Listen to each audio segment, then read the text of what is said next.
everybody, it's Jake Moran with Keller Williams, and today we're going to talk about some opportunities that are out there. At the very end of this video, I'm going to give you some money-saving tips, so stay tuned. You will not be disappointed. Right now, I'm having a lot of the same conversations with people, which is relative to what's going on in the market and helping people see things a little bit differently than what you're going to get on your media source of choice. I kind of compare what is going on in our political climate pretty much any time of the year to kind of like professional wrestling. There's a lot of theater to it, and there's a lot of drama that they create so that you pay attention and get freaked out and then make decisions that they want you to make because you're freaked out. In every market, there are opportunities galore, and sometimes you just need to know how to look for them. One of the conversations I have with a lot of people is just by nature of what I do for a living. I talk to so many different people in a given week that I just started asking people, like, what are the opportunities you're looking for? So sometimes it's real estate related. You're looking for a short-term rental, like a VRBO, Airbnb type property, or you're looking to maybe put something on a piece of land that's income producing. You're looking for a piece of land so you can get away from people. All kinds of different opportunities in the realm of real estate. And sometimes it's just, hey, don't like my job. I'd like to, get a new job in this space. Hey, my kids are going, XYZ life direction, whether it's, needing a car, needing a job, needing counseling, any sort of different things that I can help be the bridge between kind of what you're looking for in your realm of opportunity and helping you get there quicker and easier and faster than you could by yourself. So if that's you, if there's any opportunities you are looking for in just your world in general, let me know, because the odds are, even if I don't know the bridge between what you're looking for and where you're at now, today, I will probably come across it sooner than you would think. There are great opportunities in every market, and this is one of those. And I actually saw this just this week.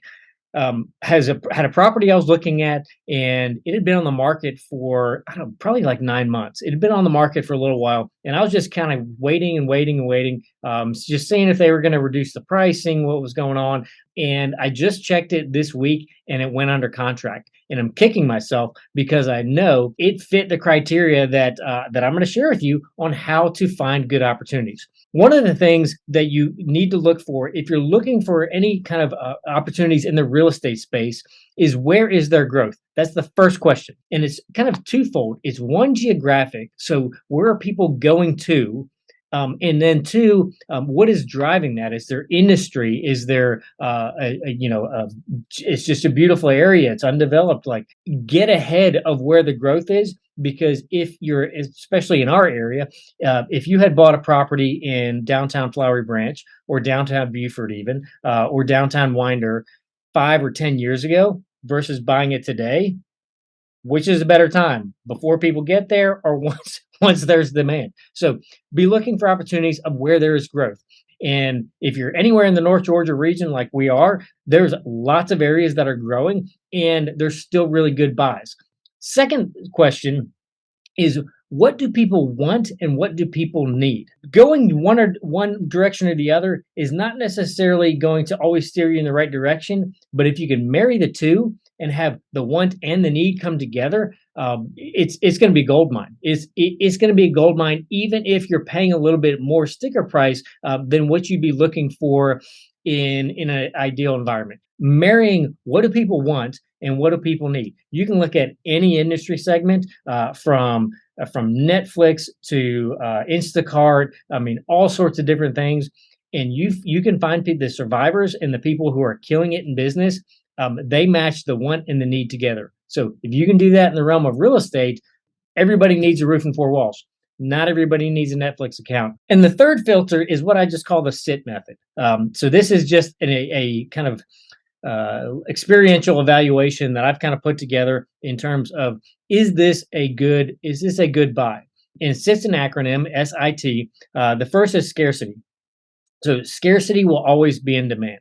So whether the market's high, low, whatever, always look from realm of buying a property, anything in real estate, of, is there a scarcity element to it? So sometimes it's at if it's a commercial piece of property, it's at an intersection. That's you've got dual road frontage. That's scarcity. Sometimes it's lakefront property. Sometimes it's you're in a cul-de-sac versus on the just on the street. Sometimes it's a view. Sometimes it's you've got one of six basement lots in the neighborhood. All sorts of different things can be filtered through the realm of scarcity. But just know when you're looking at anything in the real estate world, scarcity will always be sellable. It is when you don't have a scarcity element, when you're just one in the row of homes, that you're going to have more pressure from your outside factors relative to what you can and can't do and can and can't get when you opt to sell your house or are trying to get the most value for it.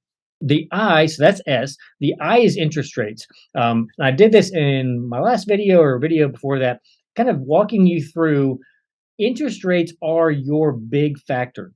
It is not sticker price, although paying three times the value of a property is not smart. But interest rates are the governing factor in where you can make cash flow work, where you can make the financial part of things make sense. And the beautiful thing about interest rates is they're never stuck. They're always changing. And if you like the property, you're okay with the price, you don't love the interest rate right now, there's always going to be an opportunity to refinance later as long as you've got a solid financial basis or cash flow on the property, just depending on what it is. The T is tax advantages. Now, this is one of these things that if you know anything about business or taxes or anything like that, when you see, these politicians talk about, people evading taxes, whatever, like they're not, a lot of times they're not crooks. They're smart business people. They've got a good CPA. They understand tax advantages. And the people who are supposed to be paying more in taxes, most of those people are the employers. They're the ones providing all the jobs. And if you know anything about general capitalism, when the people who are providing jobs are making a lot of money, they're expanding. They're not just putting it all in the bank and not doing anything with it. They're enterprise people. They want to grow and continue and expand, which means more jobs, more high-paying jobs, because as you grow a system, you need more upper management to run the system. So there's lots of good things that happen from that. But those three things, if you just kind of evaluate that, and you may not know how to evaluate scarcity, interest rate, or taxes, I can help you with that. But then getting in touch with a CPA or a financial planner or somebody that can give you a little bit, maybe more fine-tuned look at some of those things. If you need that, I can help you connect you with that as well. So that's your quick breakdown on opportunities.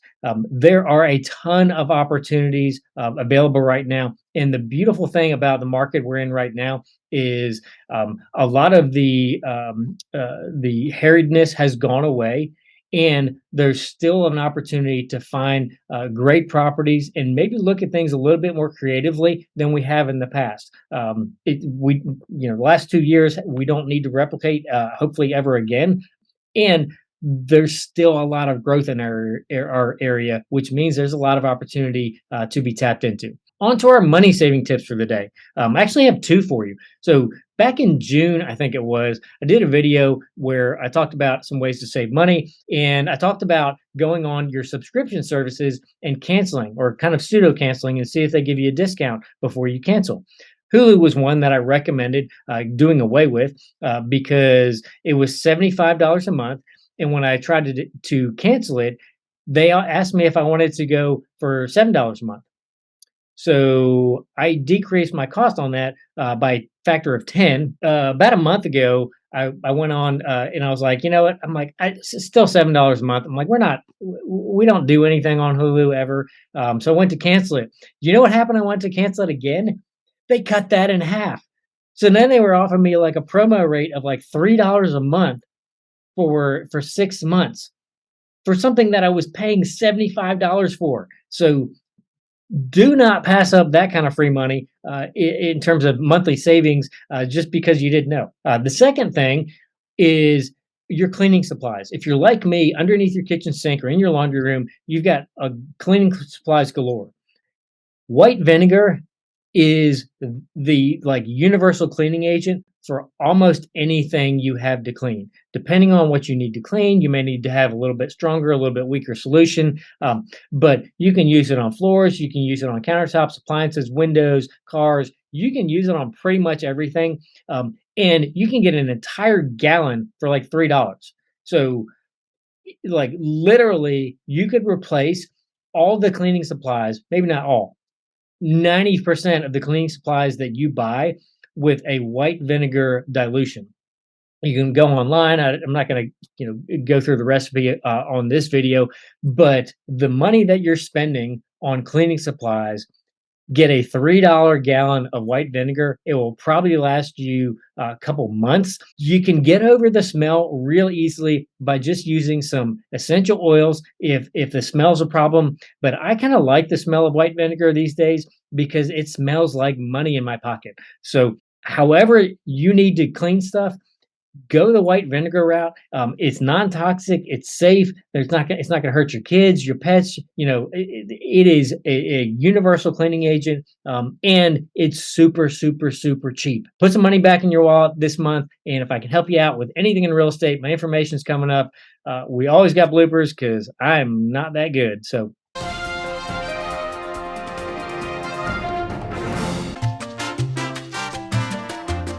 introducing myself. Uh, you may just want to beat your head against a tree. Oh, the neck.